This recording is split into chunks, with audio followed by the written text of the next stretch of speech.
Madhyoli Charanam, Jai Nandalala.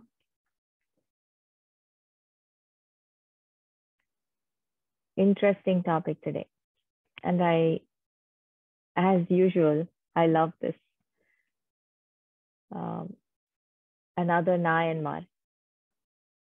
My favorite. Today we will look into a very special nayanmar's life. A story, a beautiful story that teaches us a lot. It's very touching. And it kind of rebuilds our faith and bhakti towards the Lord. So much bhakti, so much surrender, everything. We'll talk about Nandanar today.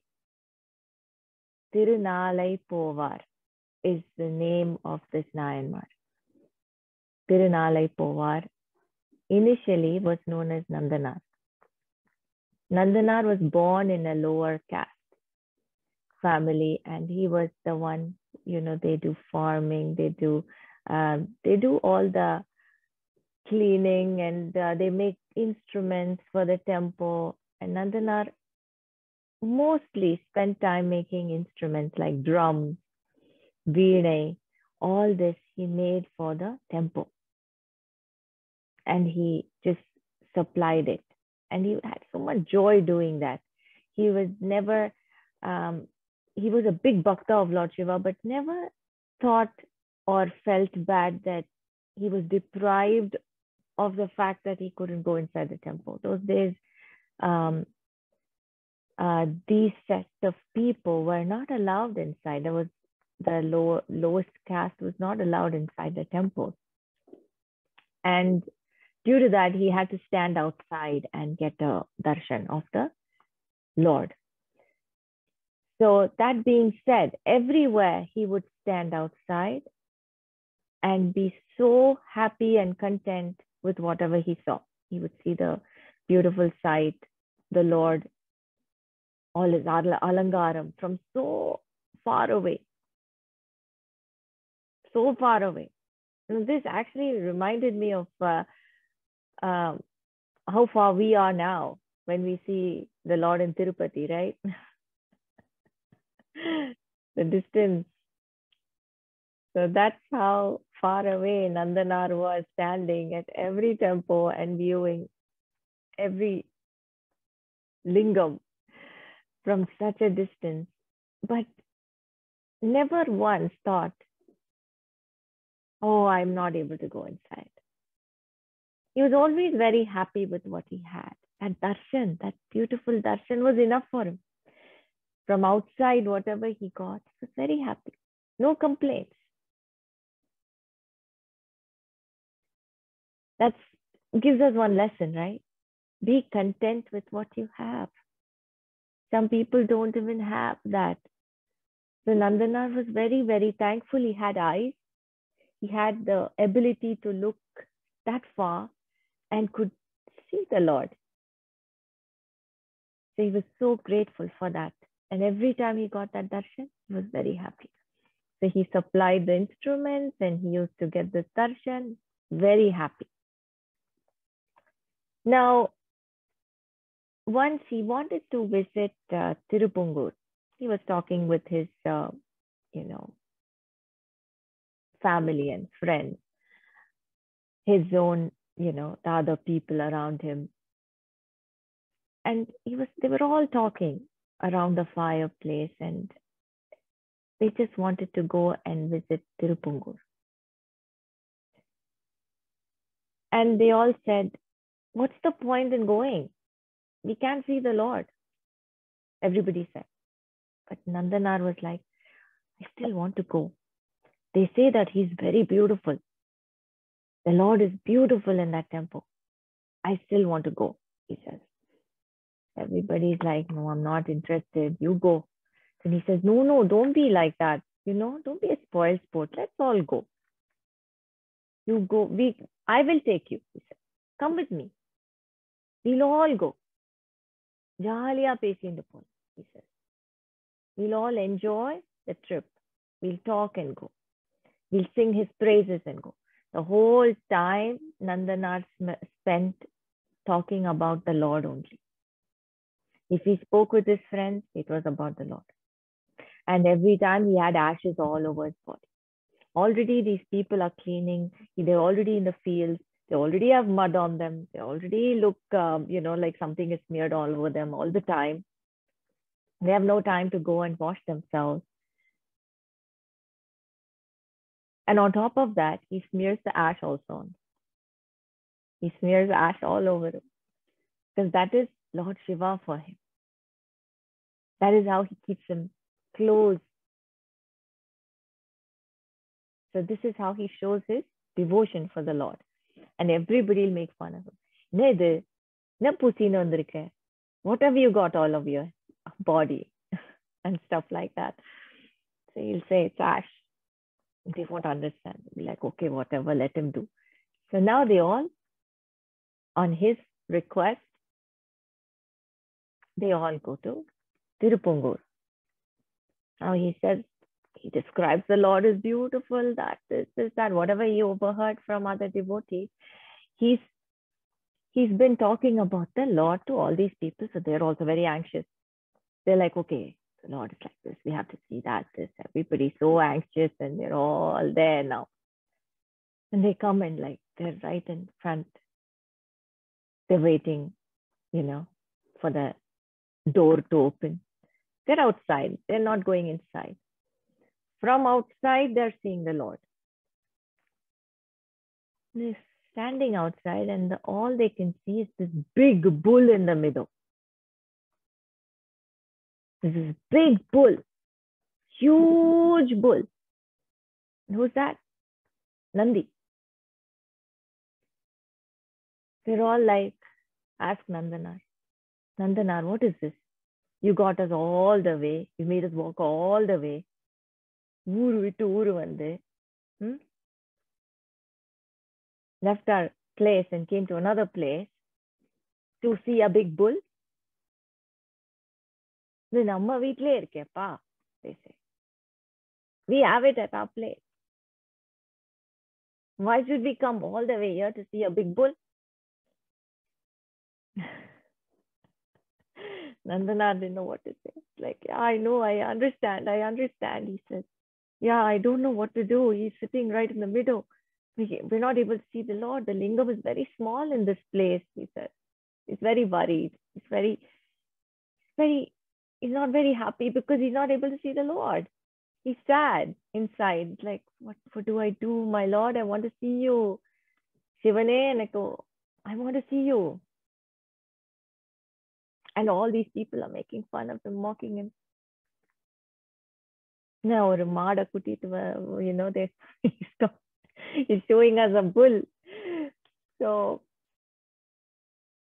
now he's just sitting and praying. He says, please ask Nandi to move. Please let him move a little bit so that I can have a view of you. Who is he asking to move? Nandi? Will Nandi move? Is it easy to move Nandi? Nandi okkanda angada. That's it. Because he's in Dhyanam. The Lord is in Dhyanam, Nandi is in Dhyanam. Is it easy to move Nandi?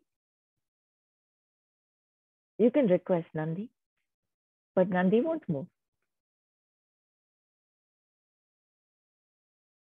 They say, right? Nandi mari okkanda.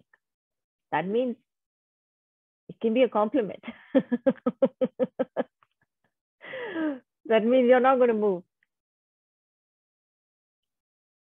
That's who we're talking about. We're not talking about an ordinary bull.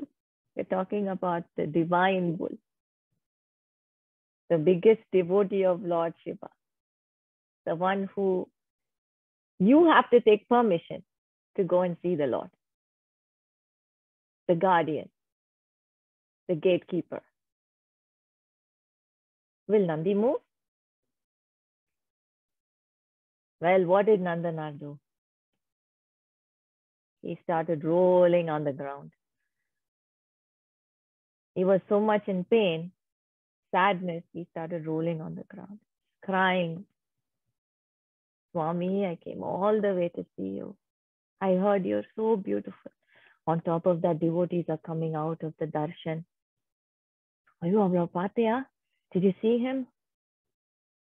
Alankaram was so beautiful today. Did you see the beautiful flowers on him, the Vilva Male on him? They have just made it worse for Nandanar now. They're talking about how beautiful he is.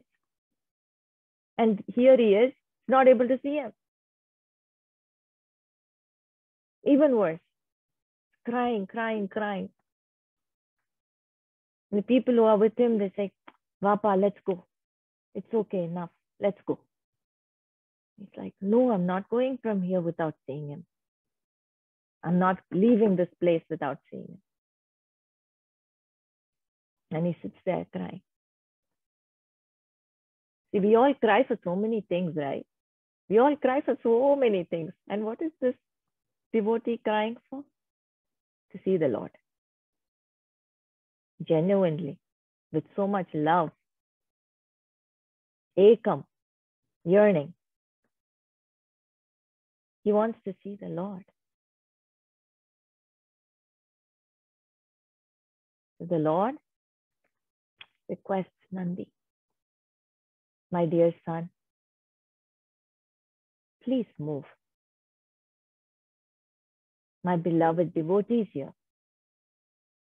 He wants to see me as much as I want to see him too. Could you please move? The Lord requests Nandi.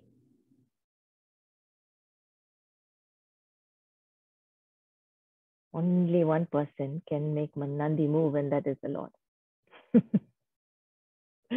None of us can. So Nandi slowly moves. He's so huge, no? If you see this temple, the Nandi is so huge. Slowly he moves. Nandanar is like rolling, rolling, crying. Had no idea the Nandi is moving. But suddenly his people who came with him, they say, Kala Nanditte, it's moved. We can see now. Nandana, Nanda, look, look. So he's immediately looking up. He's like, for you, the Lord has moved the bull. Look, Nanda, they say. He had tears rolling down. So much happiness. He got to see the Lord.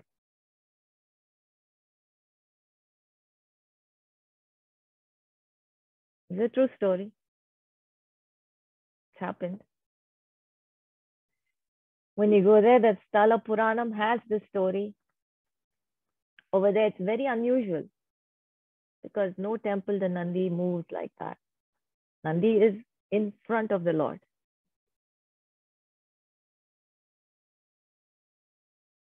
And here the Nandi has moved to the side, giving way for his beloved devotee. It's so beautiful. Even the thought of it, right? Makes us smile. Our souls smile. So touching. So now they say that he dug up a tank in Thirupunkur and then returned back to Adanur after that beautiful darshan he had. Now, while he was doing his other work, someone talks about Chidambaram. They say that Nataraja over there is beautiful. You have to see that dance, they say. That, he overhears that. Now the desire to see Lord Nataraja in Chidambaram. Every day he dreams of the Lord in Chidambaram. He talks to his friends around him, the workers. He talks to them. He says, I want to go to Chidambaram. Next is Chidambaram. I have to see the Lord. I heard this, I heard that. Whole time it's about the Lord. Whole time it's about Lord Shiva, Lord Nathar in Chidambaram. Or a jabam, you know. This is also a jabam. Nama jabam. And then everybody asked him, so when are you going? He says, I'm going tomorrow. I'll go tomorrow. And then something will come up and he won't be able to go that day. And then again, people ask him, when are you going? He'll say, tomorrow. Naalai. Naalai po. Tomorrow. So every day he kept saying, Naalai, tomorrow, tomorrow, tomorrow. And the people there started naming him Naalai Povar. That's how he earned the name Naalai Povar. Now, he got that Thiru attached to it. Thiru Naalai Povar. Because of this. Tomorrow, tomorrow, tomorrow thing. He got that name, Naalai Povar. Now, his only thing in his mind was, I belong to such a low caste and I'm so dirty. I work in the most dirtiest places. I deal with instruments that are made of leather. So he's always smelling. And his only concern was, how am I going to go inside Chidambaram, the most purest place, when I'm so dirty? And that's one reason what stopped him. Every time he wanted to go, it stopped him. It's like, how am I supposed to go? I'm so dirty. You see, the thing is, the cleanest of the clean people, they keep their skin clean, their face clean, everything. They dress up so well, but they're so dirty inside, right? Yeah. As in their thoughts, they're not cleansed inside. But this poor soul is so cleansed inside. It's just the outside body that he's talking about. Think about it. It's a lesson for all of us,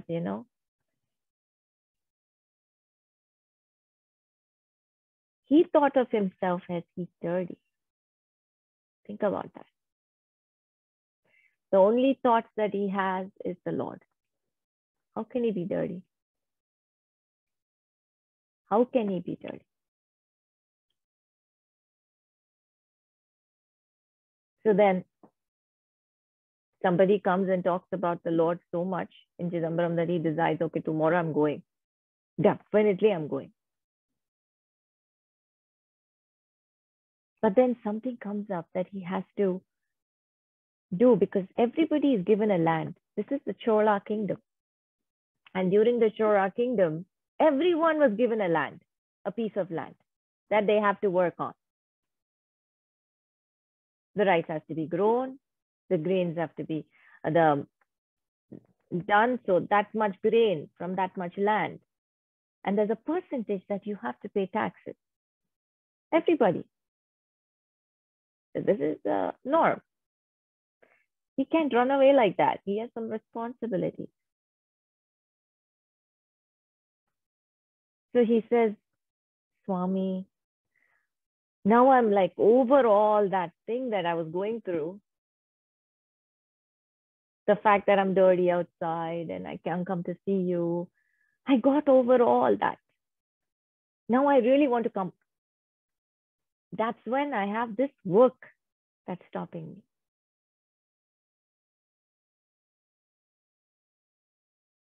It's not easy to grow rice. It's not. It takes about 3-4 months. You know, he has to sow and he has to, the harvesting time and everything. It takes a lot of time. He can't go. So he sits and prays to the Lord.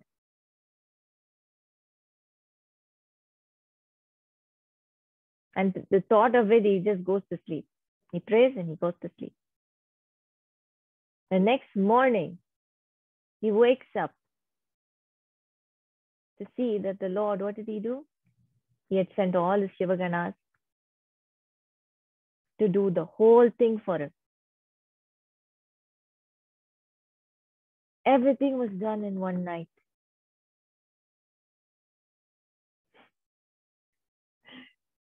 And everything was put in place. The grains were all ready. Yes, the grains. It was ready. He doesn't have to worry now. He can go to Chidambaram. He wakes up to see that, and he knew only the Lord could do this. Now that was enough for him. Just like a green light. Come. I did all this for you, now you come. You see, when you have good thoughts, the Lord is by your side. After all, what you wished to see him, he'll make it all possible. Everything possible. He'll do the work also for you. Beautiful. Now he understood. The Lord himself wants him there. He couldn't wait. He's so happy, packed a little small bag and he started walking towards Chidambaram. He was just outside Chidambaram, but he was not able to step into it. Same reason. He felt, my dirty body, I cannot step into this pure place. Over there, the Lord is dancing. This is the land of the Lord. This is where he is doing the Nadanam. How can I step into this place? He says, and he does Pradakshanam of Chidambaram from outside.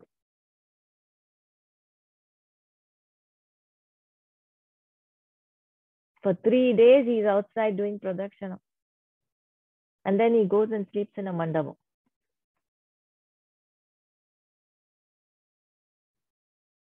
Over there, the Lord comes in his dream. And he says, Nanda, my beloved one, you're here. Why aren't you coming inside? He says.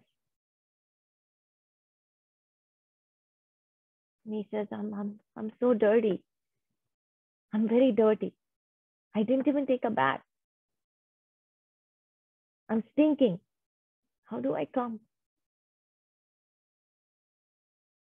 Then he says, don't worry about all that.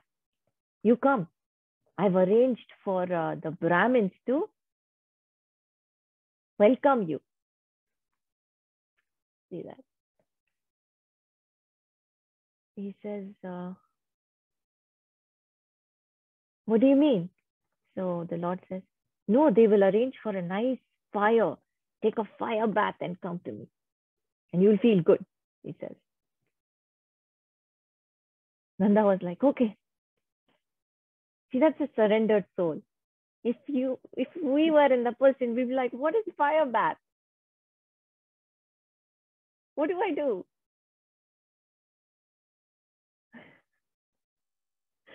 Surrendered. Surrendered, don't ask questions. Right?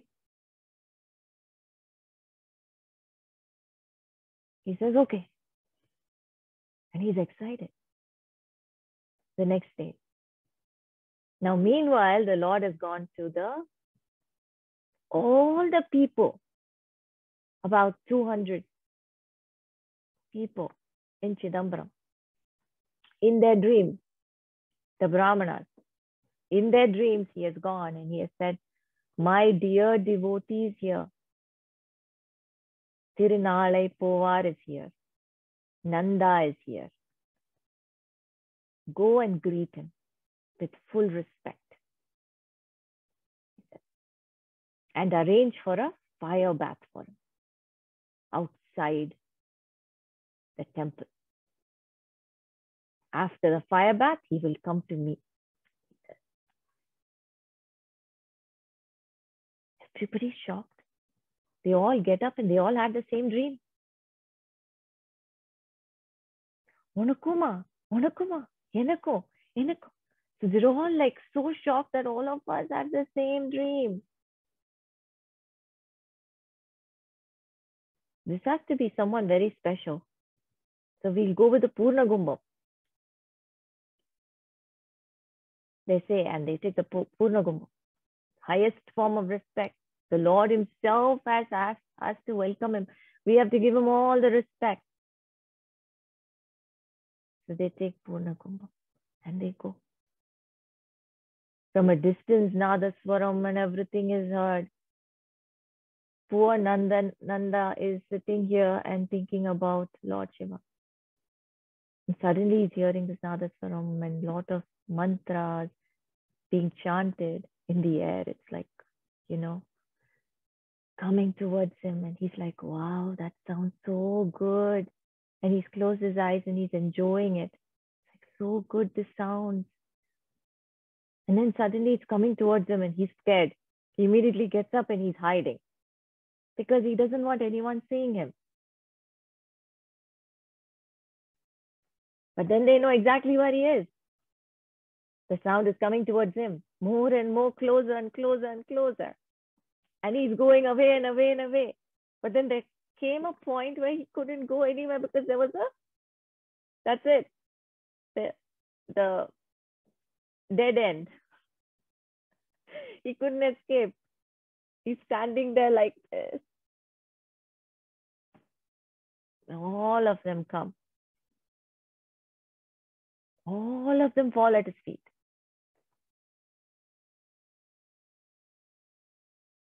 He's scared.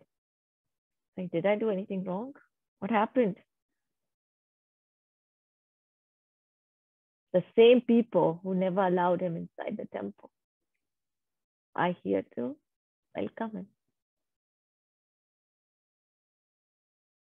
Purna Gumba. Very highest form of respect. And they say, Swami, please come to the temple. The Lord has asked us to bring you. And we have arranged for a fire bath for you, just as the Lord has instructed. So he's like, yeah, true. I also got that dream. He knows, right? The Lord told him the same thing. It's like, yeah. And he's like, the Lord is waiting for me. He couldn't bear it. He's like picked up his garment and he's tying it and then he's running. Doesn't care if these people are coming or not. He ran to the temple. Just runs like a madman. He's so happy. He didn't want to know why these people were respecting him or what they did. He had no clue what they did. He wasn't even surprised or shocked at the fact that they all fell at his feet. He didn't even pay attention to all that. The only thing he heard was the Lord was waiting for him. And he ran. That's it. Simple pleasures.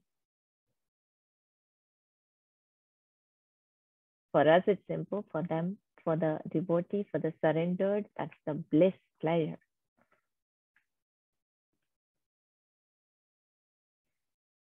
He ran and there the Brahmins had arranged for the fire with a lot of ghee and everything.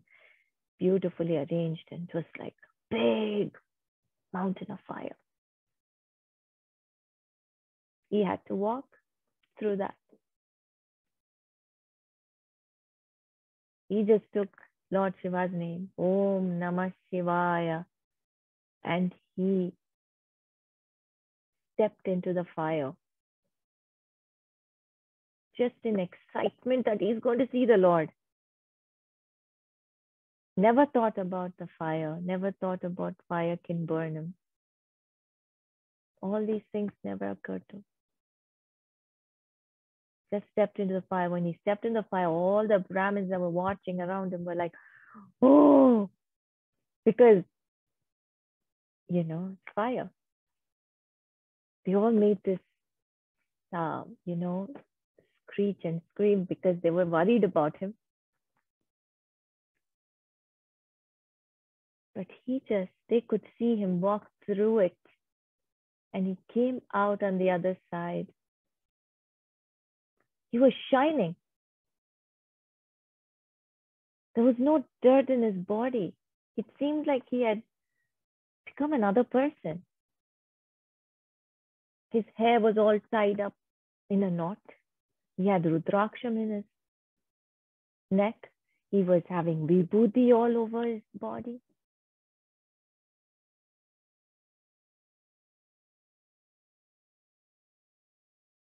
He had become a Shiva Bhakta. And he looked like everybody over there. One of them, which he always liked to be. His interest inside was, I want to come and serve you like them. And that also the Lord fulfilled. It was all about serving the Lord. That also the Lord fulfilled. After he came out of the fire, he didn't even notice his new self. That's how much he was in a trance. Came out, everybody else noticed. He just ran inside the ambalam. He just ran inside the temple. And over there, the Lord showed him the Nandanar. Only for Nandanar. He had tears of joy just watching the Lord dance. And at one point, just walked into the Sannidhi and disappeared. Just disappeared like that. Everybody saw that. Everybody witnessed it. The Lord just proved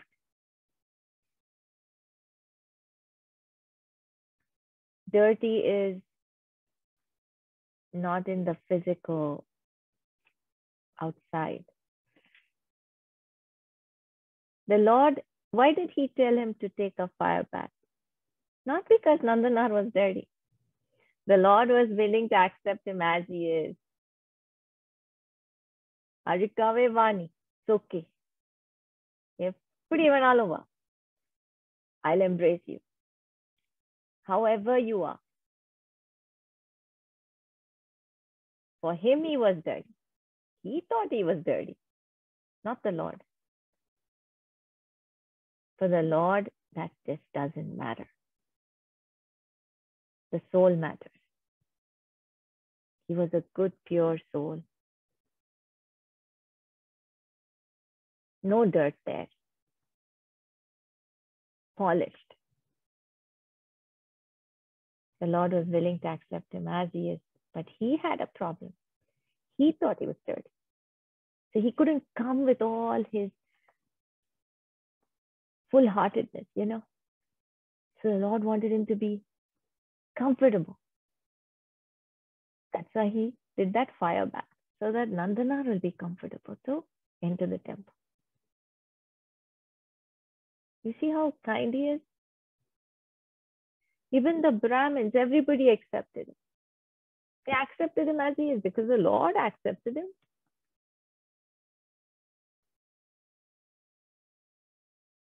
But through this, the Lord showed everybody something, taught everybody there a lesson, and taught us also a lesson through the story. We all learned something.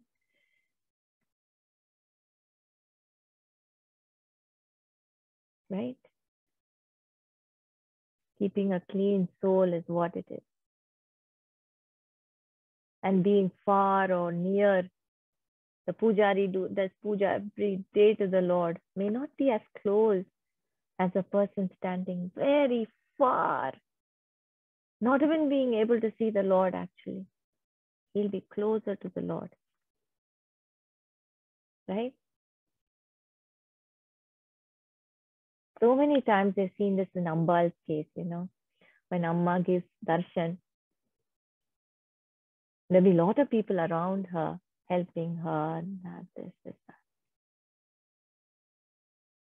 But there'll be one person who's never there. He or she'll be in somewhere very far away, just trying to get a glance of the Amba. And while walking in or out, she will stand and look at her and give a smile and acknowledge her. That is it. That is it. That's enough. For that devotee, that's more than any material gain that he can get. You understand? That's priceless. And that smile is enough. He can lead his life peacefully. Because Rambal acknowledged the yearning. Looking and smiling is not a small thing. This is exactly what bhakti is. Nandanar proves it with the story. And it's a beautiful story of surrender, deep surrender, right? No questions, nothing. Let's talk about this temple a bit. This Thirupunkur temple. Sri Shiva Loka Nathar temple is the one that I was talking about. Is the Shiva Loka Nathar is the lingam. And there is a story how this temple, the roots, the story of the temple is that Lord Shiva and Parvati had a small discussion on who is more good looking. Can I say who is more good looking? Can you say who's more good looking? No. I can't. Araga is both of them, right? So they both were having this discussion, who's more good looking. Now we can't do anything about that. Let's see how it settles. So when they both had a discussion, they brought in Lord Vishnu. Poor Lord Vishnu. How can he pick one? So they say, can you please tell us who is more good looking? The Lord Vishnu, very diplomatic as he is, says, I think Lord Brahma would be able to do this better. And he put Brahma in the thing. Typical Lord Vishnu, right? That diplomacy, you have to learn from him. Now Brahma says, I'm going to put a darbai grass down. Wherever it goes and lands, you will know who's more good looking. You all both go there and you'll know. So they both wait and see. Darbai, he puts the darbai down and they both go there. That's when Lord Shiva emerged as 5 beautiful lingams over there, Panchalingam. And he emerged below the Stala Vriksham. And the Ambal, she emerged as Saundarya Nayagi. Now, once they emerged, the Lord saw the goddess, Soundaryanayaki, and said, "You are so beautiful. You are definitely more beautiful," he says. The Lord himself said. But Soundaryanayaki, he says, "No, no, you are more beautiful." Aha. Even they couldn't come to any conclusion. They thought both of them were more beautiful, which is true, right? So the Lord thought Soundaryanayaki was beautiful. Soundaryanayaki thought the Lord was beautiful. And Brahma and Vishnu were happy. They settled it. So this is the beautiful temple where the Lord and the goddess are the most beautiful. Most beautiful. That's why she got the name Soundaryanayaki. The Sthala Vriksham here is the Pungu tree. The Pungu tree, that's where the Sthala name also comes, Thirupunkur. So because of the Sthala Vriksham, the place came to be as Thirupunkur. It's near Nagapattinam in Tamil Nadu.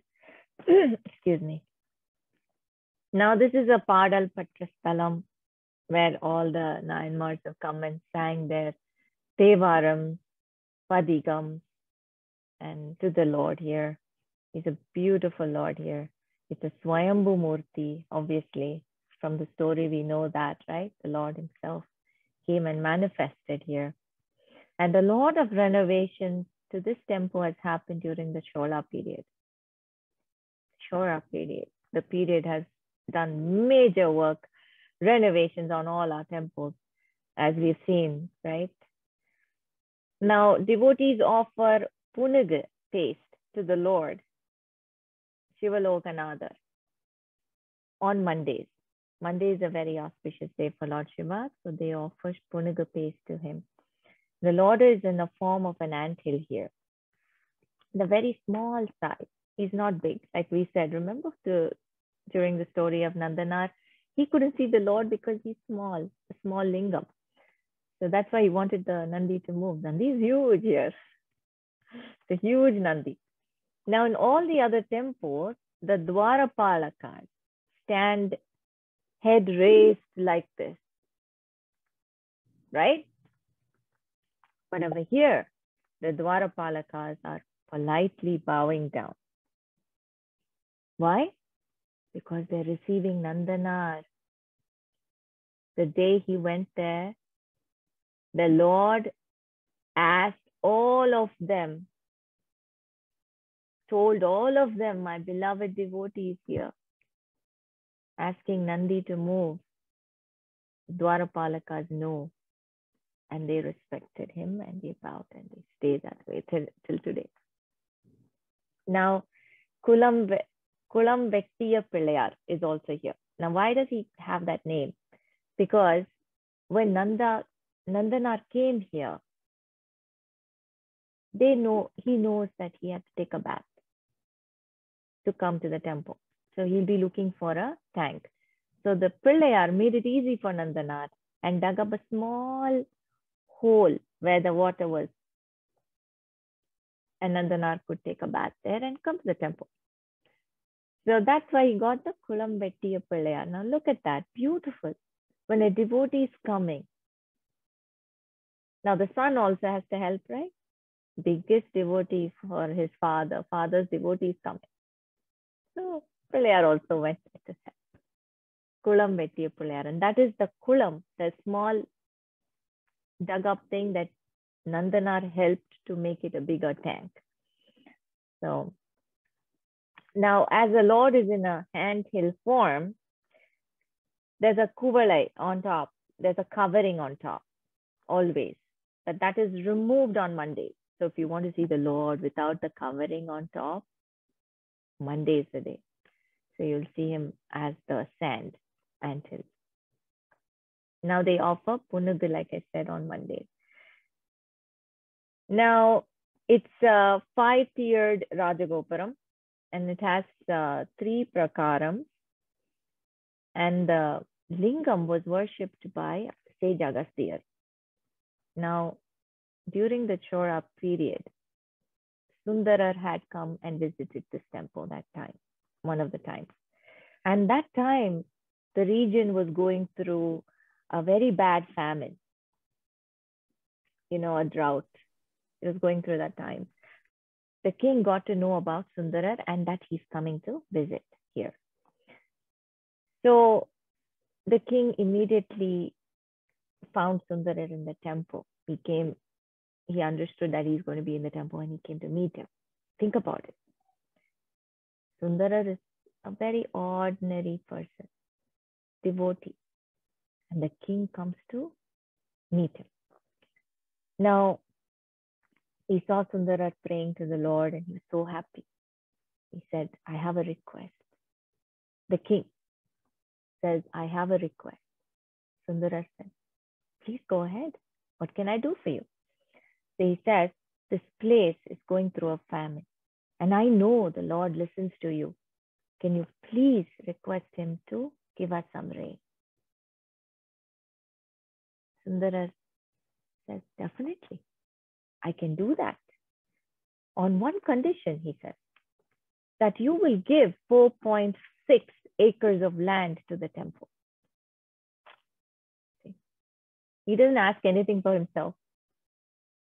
He said, you give this much land to the temple, I will ask the Lord to rain. So much confidence, no? A devotee only can have so much confidence.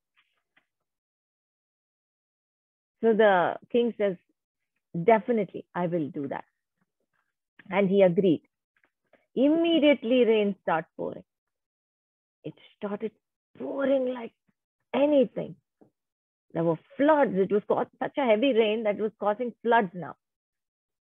Now the king again, he came back to Sundarar and he requested, can you please stop the rain? It's causing floods. Now Sundarar didn't leave him.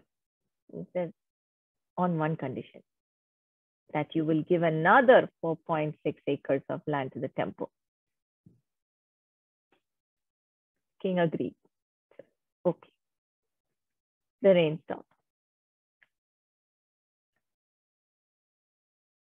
This is, what can I say, huh? Now Sundarar's greatness spreads far and wide. He does all this, obviously. And the temple gained a lot of land thanks to Sundarar, because he had taken it from the king, right? So the temple has a lot of land because of that. Nandi is huge here. I already said Nandi is huge, and a very unusual thing is he is on the side. He never moved back. That day he moved for Nandanar, he stayed there.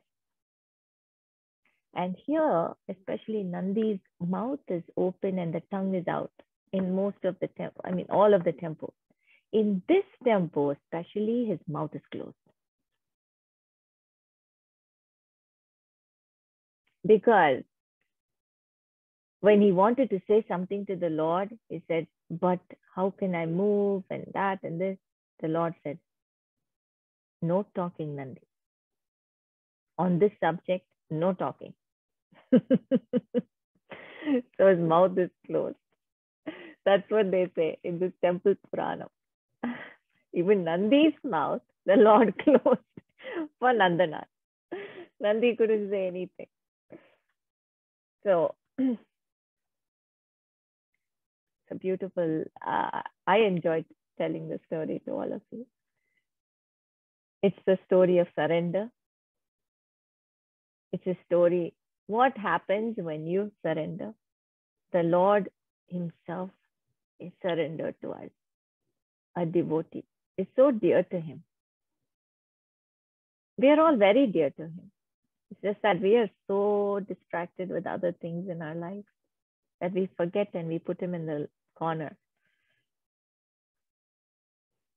We all should be at least 1% of Nandanar. We cannot be Nandanar. We have to be best of ourselves. That should be our goal. Let me be the best, whatever I can do. Madhyali Charanam Jai Nandanar.